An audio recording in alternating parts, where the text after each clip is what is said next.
Welcome everyone to CBSE CSIP। इस video series में हम 12th कंप्यूटर साइंस के लिए क्रैश कोर्स डिस्कस कर रहे हैं। आज डे 2 है और डे 2 में हम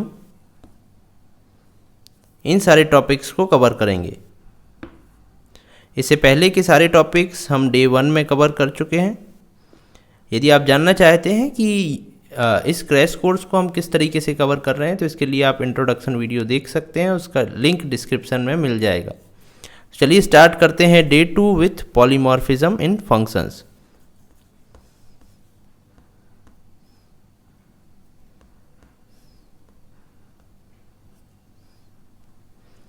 तो यह है पॉलीमॉर्फिज्म इन फंक्शंस। तो सबसे पहले हम डिस्कस करते हैं पॉलीमॉर्फिज्म क्या कहलाता है। पॉली मीन्स होता है मैनी एंड मॉर्फ मीन्स होता है फॉर्म। सो पॉली और मॉर्फ से मिलकर बना है polymorphism, that means many forms. So polymorphism is showing different forms at different times by the same function। यदि हम फंक्शन की बात करें तो सेम फंक्शन जब डिफरेंट टाइम्स पर डिफरेंट फॉर्म्स शो करता है तो उसको हम पॉलीमॉर्फिज्म बोलते हैं। जैसे कि यदि हम एग्जाम्पल लें इस फंक्शन का, तो इस फंक्शन में यहाँ पर आप देख सकते हैं 2 पैरामीटर से फंक्शन ले रहा है। उस फंक्शन की बॉडी के अंदर ये a क्रॉस b कर रहा है, उसको वैल्यू में असाइन कर रहा है और वैल्यू को रिटर्न कर रहा है। यदि मैं करता हूँ डू समथिंग 5,3 तो ये 5 और 3 को मल्टीप्लाई करेगा और 15 आउटपुट में देगा। यदि मैं यहाँ पर हेलो और 3 पास करता हूँ तो हेलो जाएगा ए में और 3 जाएगा बी में, और यहाँ पर होगा hello into 3, that means hello hello hello 3 times आ जाएगा। इसका मतलब ये फंक्शन नंबर्स के मल्टीप्लिकेशन के लिए भी काम कर रहा है और स्ट्रिंग एंड नंबर के मल्टीप्लिकेशन के लिए भी काम कर रहा है, यानी कि स्ट्रिंग के रिपीटेशन के लिए भी काम कर रहा है। तो ये सेम फंक्शन 2 डिफरेंट टाइम्स पर 2 डिफरेंट फॉर्म शो कर रहा है, इसलिए इस फंक्शन को हम बोलेंगे ये पॉलीमॉर्फिज्म शो कर रहा है। So this is called polymorphism of functions. Now let us discuss mutable and immutable properties of data object. तो म्यूटेबल और इम्यूटेबल डेटा ऑब्जेक्ट्स या वेरिएबल्स आपने पढ़े होंगे, जिसमें म्यूटेबल ऑब्जेक्ट्स होते हैं लिस्ट, डिक्शनरी एंड सेट, और इम्यूटेबल ऑब्जेक्ट्स होते हैं int, float, complex, string, tuple. ये सारे इम्यूटेबल ऑब्जेक्ट होते हैं। सो म्यूटेबल ऑब्जेक्ट वो ऑब्जेक्ट होते हैं जिनको आप इन प्लेस चेंज कर सकते हैं। जैसे यदि मेरे पास एक ये लिस्ट है जो कि मेमोरी में है 1, 2, 3, इसका एड्रेस 100 है। यदि मैं इसमें लिस्ट में चेंज करना चाहूँ तो मैं इसके फर्स्ट एलिमेंट को 99 बना सकता हूँ। यदि लिस्ट का नाम L है तो L of 0 is equal to 99 कर सकता हूँ मैं। दैट मीन्स मैंने यहाँ पर ये जो लिस्ट है उसको चेंज कर दिया है, लेकिन इसका एड्रेस जो है, जो कि आप ID फंक्शन के थ्रू निकाल सकते हैं, ID ऑफ L, ये चेंज नहीं हुआ है। बट यदि मैं बात करूँ नंबर की, इंट की, तो यदि मेरे पास इंट a है इसकी वैल्यू 20 है और इसका एड्रेस 200 है, तो यदि मैं इसको चेंज करना चाहूँ, 20 से कुछ और बनाना चाहूँ, तो इसको मैं कैसे कर सकता हूँ। सबसे पहले तो इसमें 20 ऑलरेडी है। यदि मैं इसको 99 करना चाहूँ तो मुझे करना पड़ेगा a इज इक्वल टू 99। तो अब क्या होगा, ये क्या होगा, यहाँ पर एक 99 नाम से एक और वेरिएबल a बनेगा और ये वाला वेरिएबल डिस्ट्रॉय हो जाएगा और इसका एड्रेस कुछ और होगा। इसका मतलब क्या हुआ कि ये जो 99 है वो a में आ गया, लेकिन a का एड्रेस भी चेंज हो गया, जबकि लिस्ट के केस में ऐसा नहीं हुआ था, एड्रेस सेम था। तो ये होते हैं म्यूटेबल और इम्यूटेबल। ये है म्यूटेबल जिसको हम चेंज कर सकते हैं, ये है इम्यूटेबल जिसको हम इन प्लेस चेंज नहीं कर सकते हैं। तो यदि इन ऑब्जेक्ट्स को, म्यूटेबल और इम्यूटेबल को, हम फंक्शन में पास करें तो क्या होगा, चलिए उसको डिस्कस करते हैं। तो mutable objects pass by reference होते हैं और immutable object pass by value होते हैं। इसका क्या मतलब है, यहाँ पर आप देख सकते हैं, यहाँ पर L है, ये फंक्शन L एक लिस्ट को पैरामीटर में ले रहा है। और एक और एग्जांपल हम देखते हैं, यहाँ पर a है जो कि एक इंटीजर है। तो जब आप पास करेंगे यहाँ से तो ये एक इंटीजर को ऐसा पैरामीटर ले रहा है। तो इंटीजर है इम्यूटेबल और लिस्ट है म्यूटेबल। तो अब इन दोनों में क्या डिफरेंस है चलिए समझते हैं। तो इसके लिए हम इस कोड को लाइन बाय लाइन एग्जीक्यूट करेंगे। मान लिया ये xyz.py फाइल है, जब आप इसको एग्जीक्यूट करेंगे तो ये लाइन बाय लाइन एग्जीक्यूट होगी। तो मेमोरी में क्या होगा चलिए देखते हैं। तो ये मेमोरी है आपकी। जब ये code line by line execute होगा तो सबसे पहले फर्स्ट लाइन चलेगी जिसमें fun नाम से एक ऑब्जेक्ट मेमोरी के अंदर बन जाएगा। अब इस फंक्शन के अंदर क्या हो रहा है, यहाँ अंदर आएगा, वो अभी एग्जीक्यूट नहीं होगा क्योंकि फंक्शन एग्जीक्यूट होता है जब आप उसको कॉल करते हैं, तो अभी फंक्शन कॉल नहीं हुआ है। अब नेक्स्ट लाइन क्या है, new l is equal to 1 2 3, एक लिस्ट बन रही है जिसका नाम है न्यू अंडरस्कोर एल। तो ये एक लिस्ट बन जाएगी, यहाँ पर एक लिस्ट बन जाएगी न्यू अंडरस्कोर एल। ये इस बॉक्स के अंदर रहेगी 1, 2, 3, ये लिस्ट है। इसके बाद नेक्स्ट लाइन है फंक्शन न्यू अंडरस्कोर एल, ये फंक्शन कॉल है तो ये फंक्शन कॉल होगा और ये वाली लिस्ट न्यू अंडरस्कोर एल पास होगी एल में। तो अब ये वाला एल फंक्शन के अंदर बनेगा। अब आप जानते हैं कि ये जो लिस्ट है जो पास हो रही है ये लिस्ट टाइप का ऑब्जेक्ट है जो कि म्यूटेबल होता है। सो म्यूटेबल के केस में क्या होता है, जो पैरामीटर पास होता है वो पास बाय रेफरेंस होता है। इसका क्या मतलब है, actual and formal parameters point to the same memory location.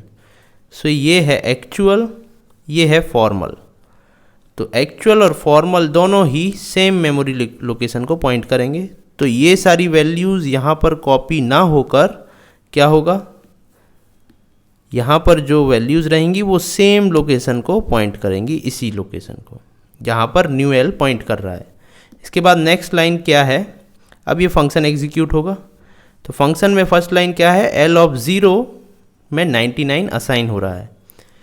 तो एल ऑफ 0 मतलब ये एल है जो कि ये पॉइंट कर रहा है। तो एल ऑफ 0 क्या हुआ, 1। तो 1 में 99 असाइन हो जाएगा। तो 1 में 99 असाइन कर देते हैं, यहाँ पर 1 की जगह हो जाएगा 99। अब क्या होगा, अब हो रहा है प्रिंट एल, मतलब ये लिस्ट प्रिंट हो रही है। तो ये लिस्ट क्या है, यही है जो यहाँ पर पॉइंट हो रही है 9923। तो 9923 आउटपुट में आ जाएगा। इसके बाद ये फंक्शन ख़त्म हो गया। तो फंक्शन कॉल के बाद जो लाइन है वो एग्जीक्यूट होगी। तो प्रिंट न्यू एल होगा। सो न्यू एल क्या है, यही है न्यू एल, इसमें भी 9923 है तो 9923 ही प्रिंट होगा। तो यहाँ पर क्या हुआ, ये वाली वैल्यूज़ यहाँ कॉपी ना होकर यहाँ पर जो वैल्यूज़ रहना चाहिए वो सेम लोकेशन को पॉइंट करेंगी क्योंकि ये म्यूटेबल ऑब्जेक्ट है। तो ये आपको याद रखना है, जब भी लिस्ट आप फंक्शन में पास करते हैं तो वो पास बाय रेफरेंस होती है, यानी कि उसका रेफरेंस बस पास होता है, वो एक ही एड्रेस पर रहती है। अब चलते हैं हम इम्यूटेबल देखने के लिए। इम्यूटेबल में हम इंटीजर का एग्जाम्पल ले रहे हैं। तो यहाँ पर हमने एक फंक्शन बनाया है और यहाँ पर num इज इक्वल टू 10 कर रहे हैं और num को हम फंक्शन के थ्रू यहाँ पर पास कर रहे हैं। तो देखेंगे हम इसमें क्या होता है। तो यहाँ पर भी हम मेमोरी लोकेशन में क्या हो रहा है वो देख लेते हैं। तो सबसे पहले जब कोड एग्जीक्यूट होगा तो फंक्शन नाम का एक ऑब्जेक्ट बनेगा। उसके बाद num इज इक्वल टू 10 हो रहा है तो num एक वेरिएबल बनेगा जिसमें 10 आएगा। उसके बाद फंक्शन कॉल हो रहा है और num पास हो रहा है a में। तो num पास हो जाएगा a में। तो a कहाँ पर बनेगा, फंक्शन के अंदर। तो यहाँ से ये यहाँ पर पास हो रहा है। चूँकि ये इम्यूटेबल ऑब्जेक्ट है तो इम्यूटेबल ऑब्जेक्ट क्या होते हैं, पास बाय वैल्यू। इसका क्या मतलब हुआ, passing only value and copy into formal parameter. ये है एक्चुअल, ये है फॉर्मल।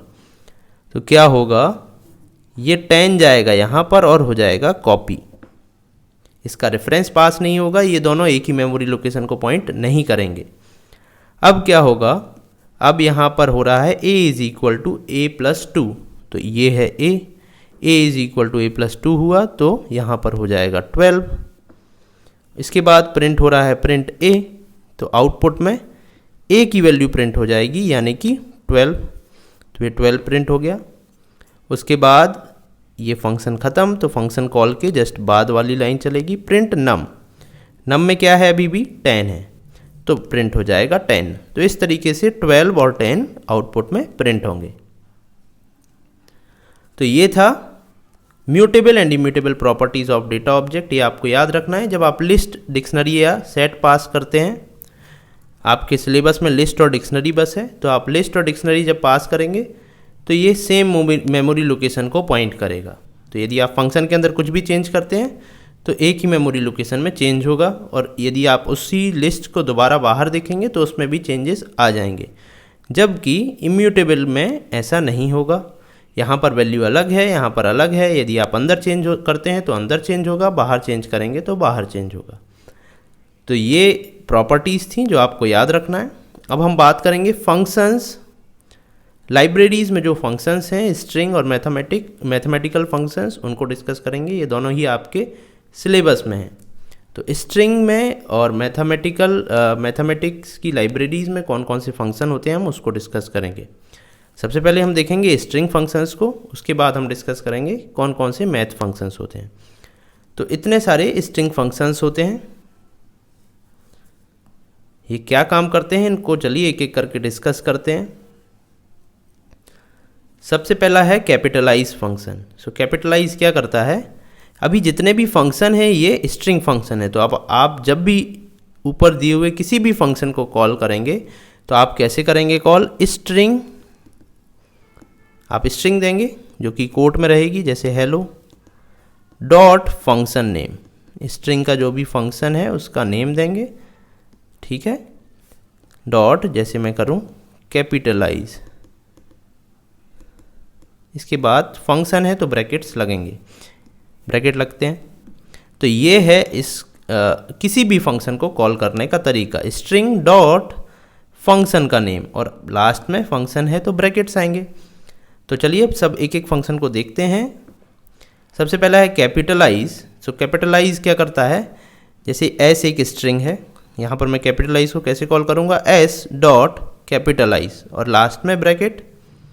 तो कैपिटलाइज क्या करेगा, जो भी स्ट्रिंग आप पास करेंगे उसके फर्स्ट लेटर को कैपिटल कर देगा। देखिए एल यहाँ पर स्मॉल था, यहाँ पर कैपिटल हो गया, बाकी सारी स्ट्रिंग वैसे की वैसे ही रहेगी। सो कैपिटलाइज क्या करता है, कोई भी स्ट्रिंग आप देंगे उसके first letter, only first letter को कैपिटल कर देगा, बाकी सारे ही लेटर सेम रहने देगा। इसके बाद नेक्स्ट फंक्शन है टाइटल।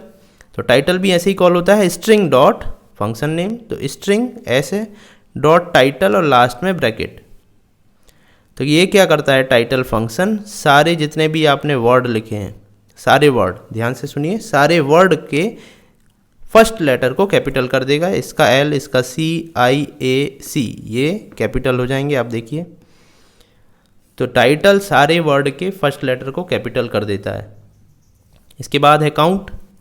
काउंट क्या करेगा, एक स्ट्रिंग में कोई पर्टिकुलर कैरेक्टर या स्ट्रिंग कितने बार रिपीट हुई है वो काउंट करके आपको दे देगा। जैसे मैं यहाँ पर सी देता हूँ तो सी कितने बार आया है इस पूरी स्ट्रिंग में, वो काउंट करके मुझे मिल जाएगा। 3 टाइम्स आया है, एक ये रहा, एक ये रहा, एक ये रहा, तो यहाँ पर मुझे मिल गया। यहाँ पर आप कोई सब स्ट्रिंग भी दे सकते हैं, जैसे मुझे काउंट करना है एस डॉट काउंट, यहाँ पर मुझे काउंट करना है सी एस कितने बार आया है, तो ऐसे मैं दे सकता हूँ। इसके बाद है एनकोड फंक्शन। सो एनकोड फंक्शन एनकोडेड फॉर्म में डेटा देता है, जो मेरी स्ट्रिंग है उसको बाइनरी फॉर्म में कन्वर्ट कर देगा, फिर मुझे देगा। इसका यूज़ हम करेंगे जब हम बाइनरी फाइल हैंडलिंग पढ़ेंगे, उसमें राइट करने के लिए, बाइनरी फाइल्स में राइट करने के लिए इस फंक्शन का यूज़ करेंगे।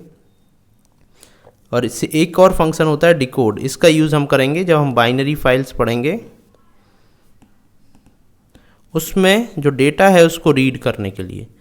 तो ये एनकोड और डिकोड फंक्शन क्या करते हैं, एनकोड फंक्शन करता है किसी भी स्ट्रिंग को बाइनरी फॉर्म में कन्वर्ट कर देगा, और डिकोड बाइनरी से उसको रीड करके उसको नॉर्मल टेक्स्ट फॉर्म में कन्वर्ट कर देगा।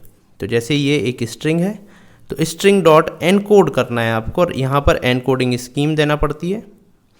तो एनकोडिंग स्कीम ASCII दी हुई है, क्लास 11th में आपने पढ़ा होगा। Encoding scheme ASCII, ASCII, UTF-8, ये सारी एनकोडिंग स्कीम्स आपने पढ़ी होंगी। तो आप जो एनकोडिंग स्कीम यहाँ पर देना चाहते हैं दे सकते हैं। तो बाय डिफ़ॉल्ट ASCII होता है, तो यहाँ पर एनकोडिंग स्कीम ASCII दिया, तो इसने बाइनरी फॉर्म में इसको कन्वर्ट कर दिया स्ट्रिंग को। बाइनरी फॉर्म में ये इंटरनली कन्वर्ट करता है, आपको शो करता है ओनली बाई दिस बी लगा देगा और उस बी के अंदर कोट्स में आपकी स्ट्रिंग दिखाएगा। दैट मीन्स ये बाइनरी फॉर्म में इंटरनली कन्वर्ट हो चुकी है। अब इस स्ट्रिंग को, जिसको मैंने कन्वर्ट कर लिया, उसको मैंने ई में सेव कर लिया है। अब इसको मुझे डिकोड करना है वापस टेक्स्ट फॉर्म में, तो मैं क्या करूँगा, ई डॉट डिकोड। यहाँ पर जो ई है वो बाइनरी स्ट्रिंग है, यानी कि बी से स्टार्ट है। तो ई डॉट डिकोड करने पर वापस मुझे मेरी स्ट्रिंग मिल जाएगी। इसके बाद है फाइंड फंक्शन।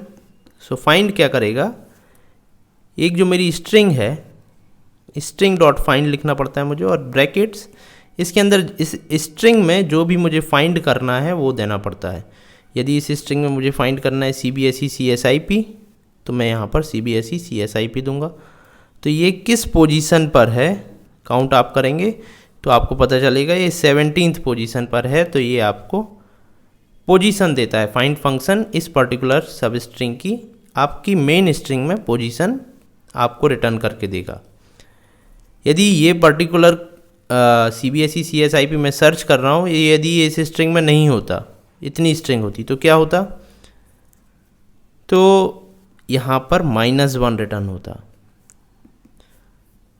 यदि सब स्ट्रिंग नहीं मिलती है तो -1 रिटर्न होता है। साथ ही में यहाँ पर दो चीज़ और होती हैं। इस पूरी स्ट्रिंग में आपको, यदि पूरी स्ट्रिंग में सर्च करना है तो आप सीधे ही सब स्ट्रिंग दे सकते हैं। यदि आपको बताना है learn CS and IP at CBSE CSIP, ठीक है, ये स्ट्रिंग है। यदि आपको इतनी स्ट्रिंग में बस सर्च करना है तो ये वाला स्टार्ट कहलाता है 0 1 2 3 4 5 6, यह है 6th पोजीशन, 7 8 9। तो आप यहाँ पर देंगे स्टार्ट फ्रॉम 0 अप टू 9, और क्या सर्च करना है वो आप यहाँ पर दे सकते हैं। जैसे IP सर्च करना है तो मैं यहाँ पर IP दे सकता हूँ। तो यहाँ पर जैसे आप देख सकते हैं CBSE CSIP मैंने सर्च किया है, स्टार्ट फ्रॉम 0 अप टू 5। तो इस तरीके से आप यहाँ पर स्टार्ट और एंड पोजीशन दे सकते हैं यदि आपको किसी पर्टिकुलर सब स्ट्रिंग में चेक करना है अपने डेटा को। तो यदि आपको CBSE CSIP नहीं मिलेगा 0 से 5 में तो -1 रिटर्न होके आ जाएगा। नेक्स्ट फंक्शन है रिप्लेस। तो एक स्ट्रिंग है आपके पास, इस स्ट्रिंग में किसी कैरेक्टर को, किसी स्ट्रिंग को आपको चेंज करना है तो आप रिप्लेस में दे सकते हैं। कौन सा कैरेक्टर चेंज करना है, किस कैरेक्टर से रिप्लेस करना है। यहाँ पर मैंने C को X से रिप्लेस किया है, कैपिटल X से। आप देख सकते हैं जितने भी C थे कैपिटल X बन चुके हैं। तो रिप्लेस फंक्शन का यूज़ होता है किसी पर्टिकुलर कैरेक्टर या पूरी की पूरी स्ट्रिंग, सब स्ट्रिंग को या किसी वर्ड को आप चेंज कर सकते हैं। इसके बाद है ज्वाइन। ज्वाइन फंक्शन क्या करेगा, जितने भी इटरेबल ऑब्जेक्ट होते हैं जैसे कि लिस्ट है, टपल है, डिक्शनरी है, इसमें जो भी स्ट्रिंग्स रहेंगी उनके एंड में ये वाला कैरेक्टर जो आप आगे देंगे वो ऐड कर देगा। जैसे मैंने लिखा #.join और इसके अंदर एक लिस्ट दे दी जिसमें डिफरेंट स्ट्रिंग्स हैं, तो इसके बाद हैशटैग ऐड हो जाएगा, इनके बीच में हैशटैग ऐड हो जाएगा। सिमिलरली ये CSIP CBSE 3 यहाँ पर वर्ड है और यहाँ पर मैंने हैशटैग दिया है। ये टपल है, ऊपर लिस्ट थी तो टपल के साथ भी यही हुआ। ये सारे ही वर्डों के बीच में ये सारे वर्ड सेपरेट हो गए या ज्वाइन हो गए हैशटैग से। अब डिक्शनरी में क्या होता है, डिक्शनरी की कीज़ यूज़ होती हैं, तो ये सारी कीज़ कंबाइन हो गई और हैशटैग से ज्वाइन हो गई। इसके बाद है लोअर फंक्शन। सो लोअर क्या करेगा, कोई भी स्ट्रिंग आप देंगे उसको लोअर केस में कन्वर्ट कर देगा। अपर क्या करेगा, कोई भी स्ट्रिंग आप देंगे उसको अपर केस में कन्वर्ट कर देगा। अब इसके बाद आते हैं 3 functions, L strip, R strip and strip.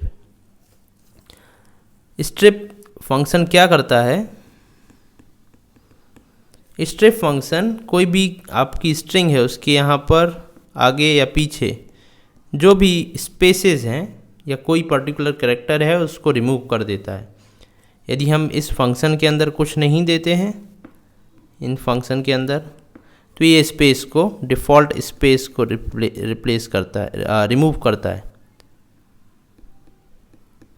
Default spaces है उसको रिमूव करता है। यदि किसी पर्टिकुलर कैरेक्टर को हमको रिमूव करना है किसी स्ट्रिंग के आगे या पीछे से, तो उसको मुझे इस फंक्शन के अंदर देना पड़ता है। तो देखिए आप, जैसे ये मेरी स्ट्रिंग है, यहाँ पर स्पेस है, यहाँ पर स्पेस है, सेम स्ट्रिंग मैंने यहाँ पर भी ली हुई है, और स्ट्रिप फंक्शन में भी मैंने सेम स्ट्रिंग ली हुई है। सो अब एल स्ट्रिप, आर स्ट्रिप और स्ट्रिप क्या करता है? एल का मतलब है लेफ़्ट से, आर का मतलब है राइट से, और स्ट्रिप का मतलब है बोथ साइड। तो आप यहाँ पर देखेंगे ये जो आर स्ट्रिप था उसने राइट साइड के सारे स्पेस को रिमूव कर दिया, और जो एल स्ट्रिप था उसने लेफ़्ट साइड के सारे स्पेसेस को रिमूव कर दिया। राइट में अभी भी स्पेस होंगे, यहाँ पर आप देखेंगे तो ये यहाँ नहीं होगा, यहाँ कहीं पर होगा, तो यहाँ पर भी इतने स्पेस बचे रहेंगे। स्ट्रिप क्या करेगा? स्ट्रिप बोथ साइड से स्पेसेस को रिमूव कर देगा। जैसा कि मैंने बताया था आपको कि यदि आप इन फंक्शंस के अंदर कोई भी कैरेक्टर नहीं देंगे तो बाय डिफ़ॉल्ट स्पेस रिमूव होगा।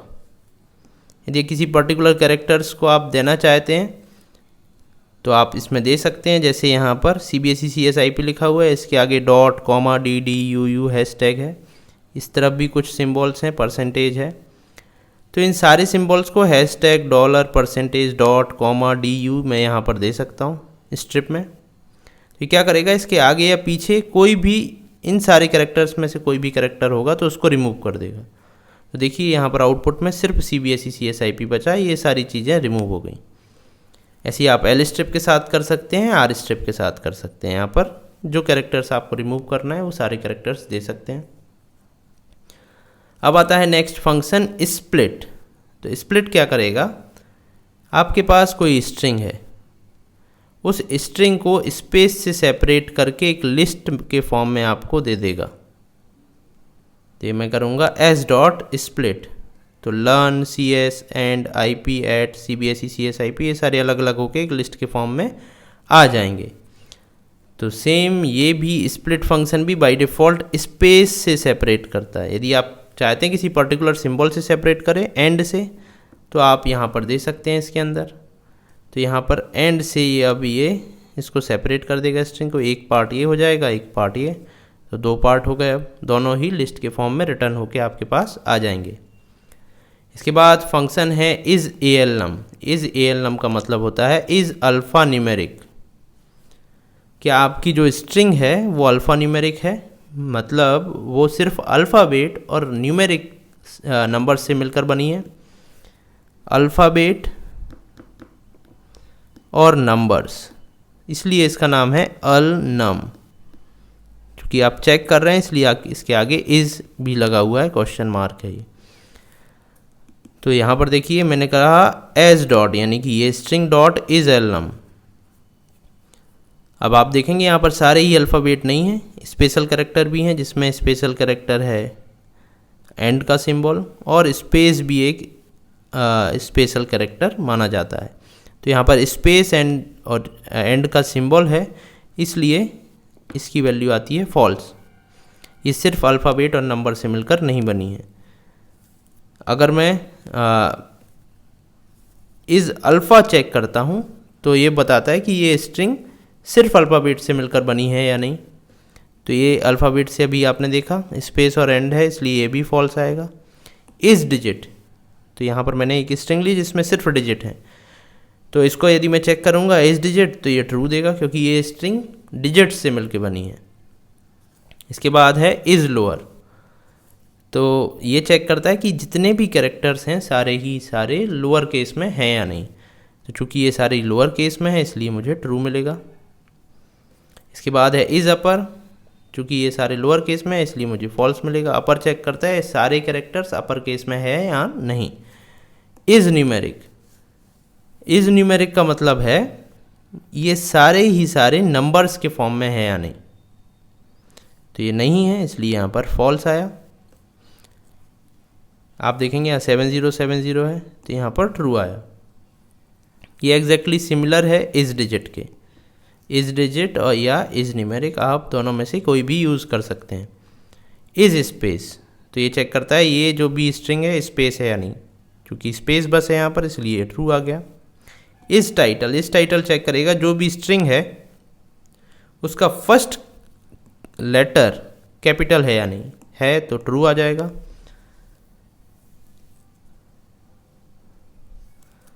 जो भी स्ट्रिंग है उसमें जितने भी वर्ड्स हैं सारे के लेटर जो फर्स्ट लेटर है वो कैपिटल होना चाहिए, तो इस टाइटल ट्रू देगा, अदरवाइज फॉल्स देगा। अगर आप देखिए यहाँ पर लर्न CSIP एट, यहाँ पर C मैंने स्मॉल कर दिया, तो इस टाइटल मुझे फॉल्स देगा, यानी कि सारे ही वर्ड के फर्स्ट कैरेक्टर कैपिटल होना चाहिए। तो ये सारे थे स्ट्रिंग फंक्शंस। अब हम देखते हैं मैथ फंक्शंस। मैथ फंक्शंस दो टाइप्स के होंगे, एक तो होगा बिल्ट इन मैथ फंक्शंस, दूसरा होगा मैथ मॉड्यूल के अंदर जो फंक्शंस होते हैं, math functions in math module. तो इन दोनों ही फंक्शंस को हम देखेंगे। सबसे पहले हम देखते हैं built in functions. So built in functions के लिए आपको इंपोर्ट मैथ करने की ज़रूरत नहीं है, आप डायरेक्टली उनको यूज़ कर सकते हैं। जब आप मैथ मॉड्यूल के फंक्शंस यूज़ करेंगे तब आप करेंगे इंपोर्ट मैथ। ये है, ये आपको नॉर्मल फंक्शंस जो बिल्ट इन फंक्शंस हैं उनके साथ करने की ज़रूरत नहीं है। ये सारे बिल्ट इन फंक्शंस हैं यहाँ से यहाँ तक। तो इन फंक्शंस को हम देखते हैं क्या करते हैं। ये एब्सोल्यूट फंक्शन एब्सोल्यूट वैल्यू देता है, यानी कि पॉजिटिव वैल्यू। सो ABS -50 किया तो +50 आया। मिन फंक्शन कोई भी आप जो इटरेबल डेटा टाइप देंगे उसमें जो मिनिमम एलिमेंट है उसको रिटर्न करता है। सिमिलरली मैक्स मैक्सिमम एलिमेंट, सम इन सारे एलिमेंट्स का यदि न्यूमेरिक है तो सम रिटर्न करेगा। डिव मोड, ये डिवीज़न एक डिवाइड बाई b, यानी कि जैसे 15 डिवाइड बाई 2 करेगा तो डिवीज़न कितना आ रहा है वो यहाँ पर, और रिमाइंडर कितना आ रहा है मॉड वो यहाँ पर देगा। सॉर्टेड फंक्शन सारी ही जो भी आप इटरेबल डेटा टाइप देंगे उसको सॉर्ट कर देगा यदि उसमें सारे न्यूमेरिक वैल्यूज़ हैं। यहाँ पर हम एज्यूम करके चल रहे हैं कि जो भी आप वैल्यूज़ देंगे वो सारे न्यूमेरिक हैं, क्योंकि ये मैथ फंक्शंस हैं। तो POW पावर है, 2 to the power 3 निकाल के यहाँ पर रिटर्न करेगा। बिन 5 बाइनरी में कन्वर्ट करके देगा, जो भी आप यहाँ वैल्यू देंगे। तो 5 का बाइनरी ये आ गया। 0B रिप्रेजेंट करता है, ये बाइनरी है, और 101 बाइनरी रिप्रेजेंटेशन है 5 का। ऐसे ही ऑक्ट 5 करेंगे तो 5 का ऑक्टल वैल्यू आ जाएगा। अब आता है bool function. So bool function boolean data type return करता है, ट्रू या फॉल्स। तो इसके अंदर आप यदि नेगेटिव वैल्यू देते हैं या पॉजिटिव वैल्यू देते हैं तो ये हमेशा ट्रू देगा, और यदि 0 देते हैं, सिर्फ एक केस में यदि 0 देते हैं तो ये फॉल्स रिटर्न करता है। अदरवाइज नेगेटिव वैल्यू या पॉजिटिव में ये ट्रू ही रिटर्न करेगा। कॉम्प्लेक्स फंक्शन किसी स्ट्रिंग को जो कि कॉम्प्लेक्स नंबर के फॉर्म में लिखी हो उसको कॉम्प्लेक्स नंबर में चेंज कर देता है। राउंड फंक्शन आप यहाँ पर जो भी वैल्यू देंगे और यहाँ जितनी डिजिट देंगे उतनी डिजिट तक आपके नंबर को राउंड कर देगा। इसके बाद आते हैं मैथ मॉड्यूल में। सो मैथ मॉड्यूल में कुछ फंक्शंस होते हैं जो कि ये हैं, तो इसको यूज़ करने के लिए हमें इंपोर्ट मैथ करने की ज़रूरत है, और इन फंक्शंस को कॉल करने के लिए हमें मैथ डॉट फंक्शन नेम लिखना पड़ता है। जैसे कि मुझे सील फंक्शन है वो यूज़ करना है, तो मैं लिखूँगा मैथ डॉट सील। अब सील और फ्लोर दो फंक्शंस होते हैं। जैसे मेरे पास है 12.3, तो सील और फ्लोर। सील मतलब होता है ऊपर वाला और फ्लोर मतलब होता है नीचे वाला। तो 12 से नीचे क्या नंबर है, 12.3 से 12, और 12.3 के बाद आता है 13। अगर मैं इंक्रीजिंग ऑर्डर में चल रहा हूँ तो नीचे से लेके ऊपर तक नंबर बढ़ रहे हैं। सबसे पहले 12 आएगा, फिर 12.3 आएगा, फिर 13 आएगा। तो सील क्या करता है, ऊपर वाला नंबर देता है। जैसे कि रूम में होता है सीलिंग और फ्लोर। ऐसे ही आपको याद रखना है। सील देते हैं तो 13 आएगा ऊपर वाला नंबर, और फ्लोट देते हैं तो नीचे वाला नंबर आएगा यानी कि 12। तो ये है सील और फ्लोट फंक्शन। चूंकि ये मैथ मॉड्यूल में है इसलिए आपको लिखना पड़ेगा मैथ डॉट सील। इससे पहले आपको इंपोर्ट करना पड़ेगा मैथ को, इंपोर्ट मैथ। नेक्स्ट फंक्शन है EXP। सो ये एक्सपोनेंशियल वैल्यू निकालता है, जैसे मैथ डॉट EXP1, इसका मतलब हुआ e⁻1। मैथ डॉट EXP2 यानी कि e⁻2, उसकी वैल्यूज़ आपको रिटर्न कर देगा। SQRT ये स्क्वायर रूट फंक्शन है जो स्क्वायर रूट देता है। जैसे अब मुझे 16 का स्क्वायर रूट निकालना है 4, तो मैथ डॉट स्क्वायर रूट मुझे देना पड़ेगा। इसके अंदर जो नंबर जिसका स्क्वायर रूट निकालना है वो देना पड़ेगा। इसके बाद है POW फंक्शन। तो जैसा कि नॉर्मल बिल्ट इन फंक्शन था, ये मैथ मॉड्यूल का POW फंक्शन है, तो मैथ डॉट POW यूज़ करना पड़ेगा मुझे। 3⁻2 करने के लिए 3,2 देना पड़ेगा। नेक्स्ट है फैक्टोरियल। तो मैथ डॉट फैक्टोरियल करने पर मुझे फैक्टोरियल मिल जाएगा इस नंबर का। लॉग, सो लॉग बेस ई निकालने के लिए मुझे लॉग फंक्शन यूज़ करना पड़ेगा, तो मुझे वैल्यू मिल जाएगी लॉग बेस E2 की। लॉग बेस 10 निकालना है, जैसे कि लॉग बेस 10 100, तो ये आ गया। डिग्री, रेडियन को डिग्री में कन्वर्ट करता है। तो यदि मैं रेडियन की बात करूं, पाई रेडियन है जो कि 180 डिग्री के बराबर है। पाई की वैल्यू होती है 22/7। सो 22/7 इज इक्वल टू 180 डिग्री। तो ये वैल्यू हो गई रेडियन की और ये वैल्यू हो गई डिग्री की। तो डिग्री क्या करता है, यदि मैं देता हूँ 22/7, रेडियन में वैल्यू देता हूँ तो ये डिग्री में कन्वर्ट कर देगा 180 डिग्री। यदि मैं रेडियन में वैल्यू देता हूँ 180 डिग्री, तो ये रेडियन में कन्वर्ट कर देता है 3.14 यानी कि 22/7। तो डिग्री से मैं रेडियन को डिग्री में कन्वर्ट करता हूँ और डिग्री को रेडियन में रेडियन को डिग्री में कन्वर्ट करने के लिए मैं डिग्री फंक्शन यूज़ करता हूँ और डिग्री को रेडियन में कन्वर्ट करने के लिए मैं रेडियन फंक्शन यूज़ करूँगा। इसके बाद FABS। तो जैसे कि हमने ABS पढ़ा था एब्सोल्यूट वैल्यू के लिए, इसलिए ऐसे ही फ्लोट वैल्यू के लिए यदि मैं करता हूँ फ्लोट वैल्यू को का एब्सोल्यूट निकालने के लिए, जैसे मैं करता हूँ -50, तो ये 50.0 देगा, फ्लोट में मुझे वैल्यू रिटर्न करेगा। साइन फंक्शन, यदि मैं रेडियन में वैल्यूज़ प्रोवाइड करता हूँ तो साइन की वैल्यू देगा। तो साइन हुआ, कॉस हुआ, टेन हुआ, ये सारे मैथ मॉड्यूल के अंदर है और रेडियन में वैल्यूज़ लेते हैं और आउटपुट रिटर्न करते हैं। जैसे ये लिखा हो 22/14 लिखा है, यानी कि 22/2 × 7 मतलब π/2। सो 10 π/2 साइन π/2 कितना हुआ, अप्रॉक्सीमेटली 1 होता है। तो यहाँ पर आप देखेंगे 0.9999 आ रहा है। ऐसे ही cos 10 की वैल्यू निकाल सकते हैं। एक होता है ट्रंक फंक्शन, TRUNC, तो ये ट्रंकेट कर देता है। यदि मैंने लिखा 2.77, तो पॉइंट के बाद वाली सारी वैल्यूज़ को डिलीट कर देगा, तो यहाँ पर 2 आ गया मेरे पास। तो ये था ट्रंक फंक्शन। तो ये सारे थे मैथमेटिक्स फंक्शन। अब हम देखते हैं डेटा स्ट्रक्चर को। तो डेटा स्ट्रक्चर आपके सिलेबस में 2 हैं, एक लिस्ट है, दूसरा है स्टैक। तो लिस्ट आप क्लास 11th में पढ़ चुके हैं पूरा। स्टैक से आपके एग्ज़ाम में क्वेश्चंस आते हैं। डेटा स्ट्रक्चर एक और होता है क्यू, जो आपके सिलेबस से, रिवाइज सिलेबस से हटा दिया गया है, इसलिए अब आपको सिर्फ स्टैक पढ़ना है और स्टैक से ही क्वेश्चंस आएंगे। तो सबसे पहले हम देख लेते हैं डेटा स्ट्रक्चर क्या कहलाता है। In computer science a data structure is a data organization, management and storage strategy using which we can efficiently access and modify our data. तो एक वे ऑफ स्टोरिंग डेटा है जिससे आप उसको इजीली मैनेज कर सकते हैं, ऑर्गेनाइज कर सकते हैं और एफिशिएंटली उसको एक्सेस कर सकते हैं। More precisely, a data structure is a collection of data values, the relationship among them and the functions or operations that can be applied on the data. तो जो डेटा वैल्यूज़ हैं उनके बीच क्या relation है, किस तरीके से वो स्टोर है, और कुछ फंक्शंस जो कि उस डेटा पर अप्लाई होंगे और उस डेटा को चेंज करेंगे।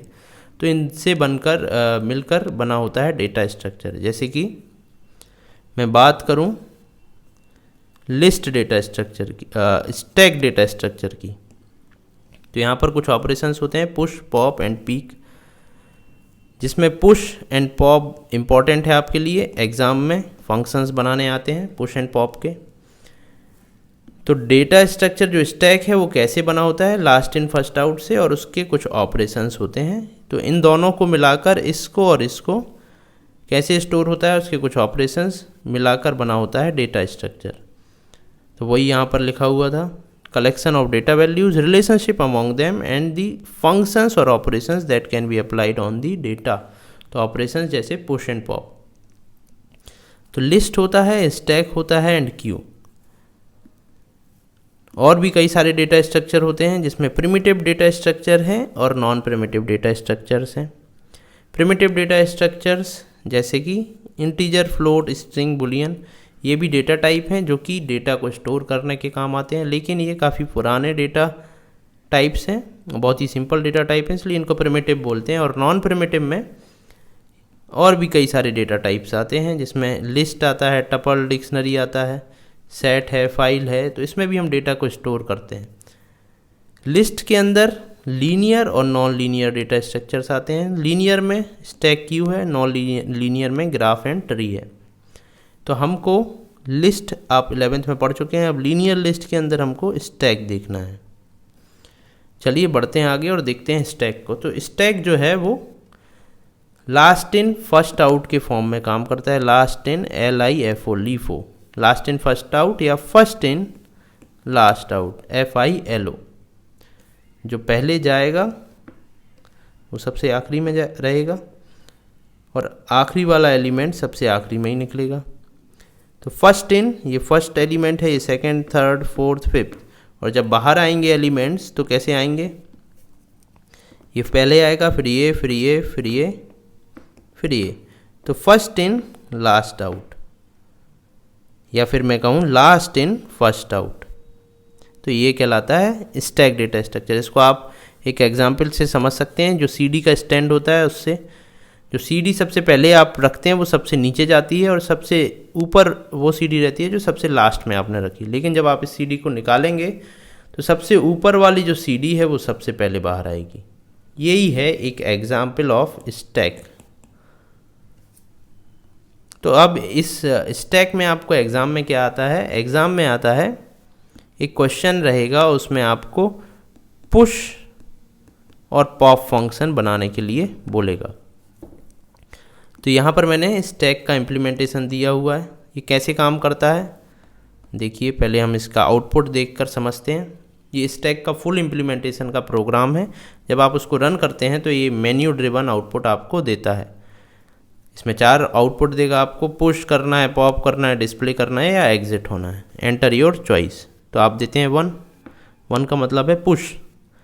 फिर उसके बाद पूछता है एंटर दी एलिमेंट, तो आप देते हैं 11। तो आउटपुट आया item 11 pushed into the stack. Item 11 pushed into the stack. तो एक स्टैक है जिसमें आइटम 11 आ गया। साथ ही में एक वेरिएबल टॉप यहाँ पर आ जाता है जिसकी वैल्यू हो जाती है 1। ठीक है, या हम इसको 0 भी बोल सकते हैं। 0 से जो लिस्ट या स्टैक रहती है वो 0 से स्टार्ट होती है, ये अपने अकॉर्डिंगली आप सेट कर सकते हैं। तो अब ये टॉप हो गया 0। स्टार्टिंग में एक जब खाली रहेगी, जब टॉप की वैल्यू रहेगी -1। इसके बाद फिर मेन्यू आ गया, बोल रहा है पुश, पॉप करना है, डिस्प्ले करना है या एग्जिट। फिर से पुश किया तो आ गया 22। तो item 22 pushed into the stack. So 22 item इसमें पुश्ड हो गया। अब टॉप की वैल्यू क्या हो गई, टॉप यहाँ से हटा और आ गया यहाँ पर। अब टॉप की वैल्यू हो गई 1। अब यहाँ पर फिर से कुछ आइटम बोल रहा है तो 33 फिर पुश कर दिया, तो अब यहाँ पर 33 पुश हुआ।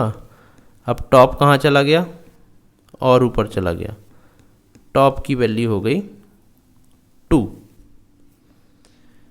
इसके बाद क्या हो रहा है, इसके बाद फिर ऑप्शंस आए, तो यहाँ पर अब मैंने दिया डिस्प्ले 3, तो ये आप देखेंगे कुछ इस तरीके से मेरी स्टैक प्रिंट हो गई। फिर से ऑप्शंस आ गए, अब मैंने दिया 2 पॉप, तो सबसे ऊपर जो एलिमेंट है वो पॉप हो जाएगा। पॉप करने पर क्या होता है, ये सबसे ऊपर जो एलिमेंट रहेगा ये बाहर आ जाएगा, तो क्या होगा, ये डिलीट हो जाएगा। सो टॉप ऑटोमेटिकली फिर नीचे चला जाएगा। तो कुछ इस तरीके से ये काम करता है। आप देखिए फिर से मैं यहाँ पर, तो यहाँ पर क्या है, 33 पॉप्ड फ्रॉम दी स्टैक, ये हट गया। अब फिर से मैं डिस्प्ले करता हूँ तो ये स्टैक बची। तो आपको क्या करना है, आपको एग्ज़ाम में बोलेगा पुश एंड पॉप फंक्शन बनाने, हो सकता है डिस्प्ले फंक्शन बनाने भी बोले। तो डिस्प्ले में आप कुछ नहीं, एक जो लिस्ट है जिसमें आप स्टैक बना रहे हैं उसको फॉर लूप से प्रिंट करना है आपको। मेन फंक्शंस हैं पुश एंड पॉप। चलिए इसको समझ लेते हैं ये किस तरीके से काम करते हैं। चूँकि आपने देखा मैंने एक स्टैक ली थी जिसमें एक टॉप वेरिएबल था, जब हम स्टैक में कुछ पुश कर रहे थे तो ये ऊपर जा रहा था,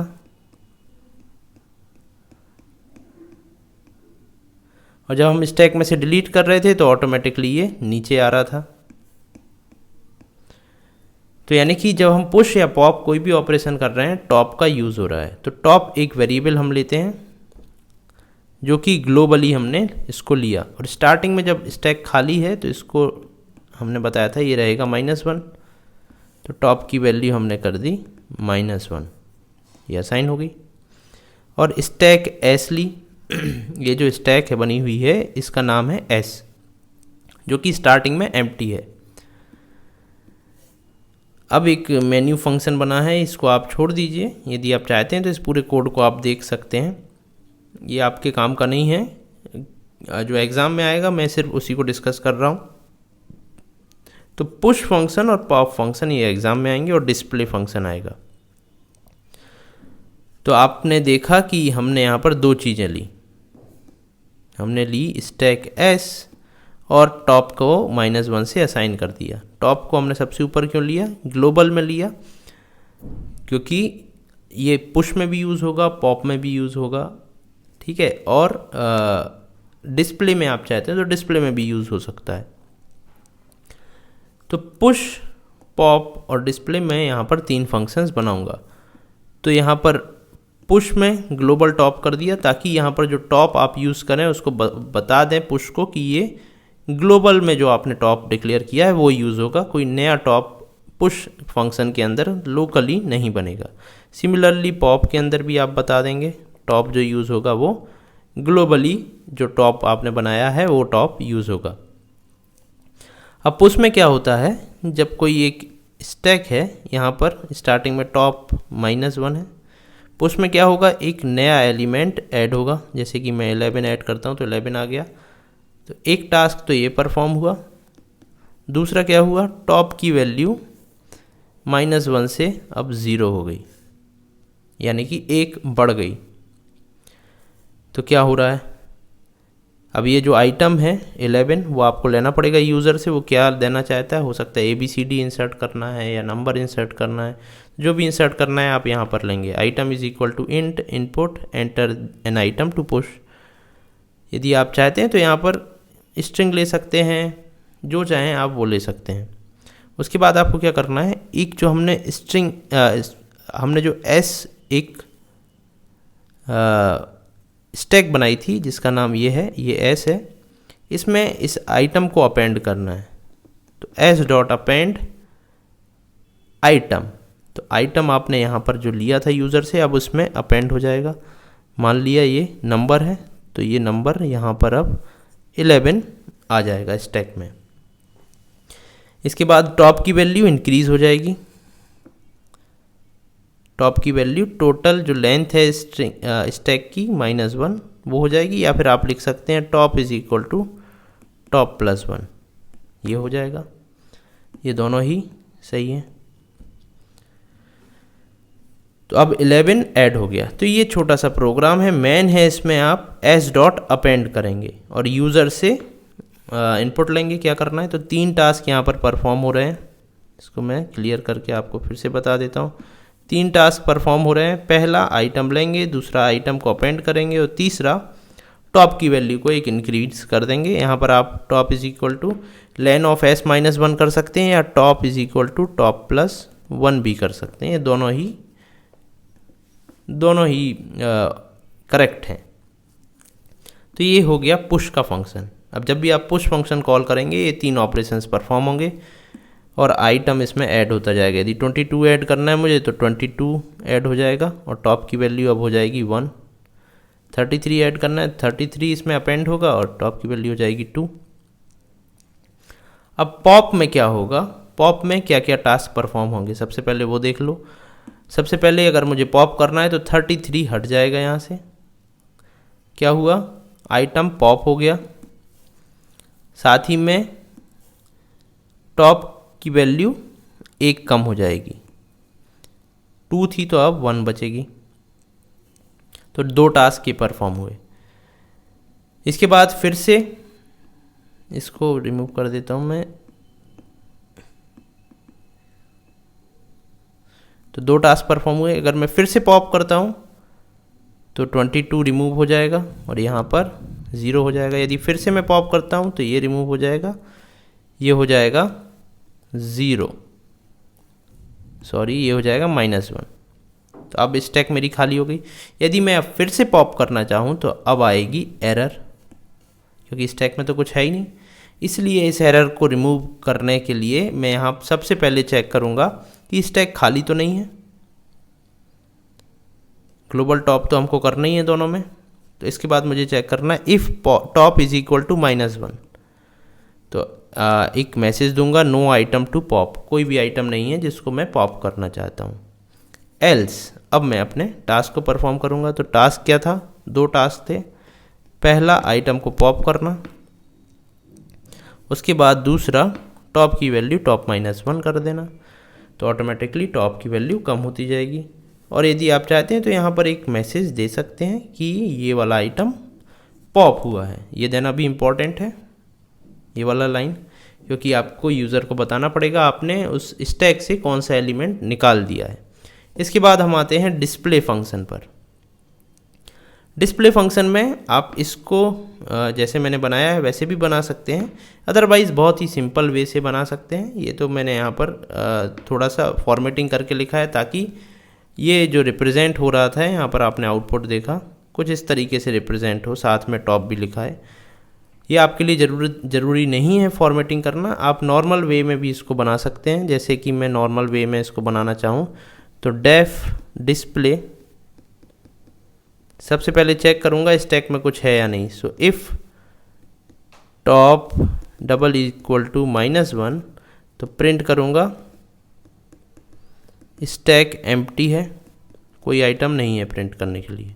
ठीक है, ये यहाँ पर भी मैंने दिया हुआ है। इसके बाद एल्स, तो यहाँ पर जो मैंने यहाँ पर इतना कुछ लिखा है, यहाँ पर नॉर्मली आप लिख सकते हैं for I in S print S of I, यानी कि स्टैक में एस में जितने भी एलिमेंट हैं एक एक करके सारे स्क्रीन पर प्रिंट कर दो। बस इतना सी 2 लाइन आपको लिखना है और सबसे पहले ये चेक करना है। तो यहाँ पर आपने देखा पुश एंड पॉप, जो कि बहुत ही इंपॉर्टेंट है और एग्ज़ाम में एक क्वेश्चन आएगा ही। तो यहाँ पर 3 टास्क परफॉर्म कर रहा हूँ मैं, यहाँ पर 2 टास्क परफॉर्म कर रहा हूँ, यहाँ पर भी मैं 2 टास्क पर एक ही टास्क यहाँ मेनली एक टास्क परफॉर्म कर रहा हूँ। दूसरी चीज़ ये आपको चेक करना है कि ये स्टैक है वो एम्प्टी तो नहीं है, वो आप यहाँ भी चेक कर रहे हैं पॉप करते टाइम और डिस्प्ले करते टाइम। तो ये स्टैक है और इसके पूरे इम्प्लीमेंटेशन का कोड यदि आपको चाहिए है तो आप मैंने पुरानी वीडियोस बनाई है स्टैक की, उनको सर्च कर सकते हैं या cbse.csip.in पर जा सकते हैं। उसमें वीडियो लेक्चर्स में जाएंगे आप, वीडियो लेक्चर्स में 12th CS के सारे लेक्चर्स पढ़े हुए हैं। डिटेल में मैंने प्रैक्टिकली सबको समझाया हुआ है, वहाँ पर आपको स्टैक का ये वाला कोड भी मिल जाएगा, तो आप वहाँ से जाके ले सकते हैं। इसके बाद स्टार्ट करना है हमको फाइल हैंडलिंग, जो कि अब हम स्टार्ट करेंगे डे 3 में। तो इस वीडियो में इतना ही। यदि आपको कहीं पर कोई डाउट है तो आप मुझसे कमेंट सेक्शन में डिस्कस कर सकते हैं, पूछ सकते हैं। अब हम मिलते हैं नेक्स्ट क्लास में, जिसमें हम डे 3 में फाइल हैंडलिंग स्टार्ट करेंगे। Thank you.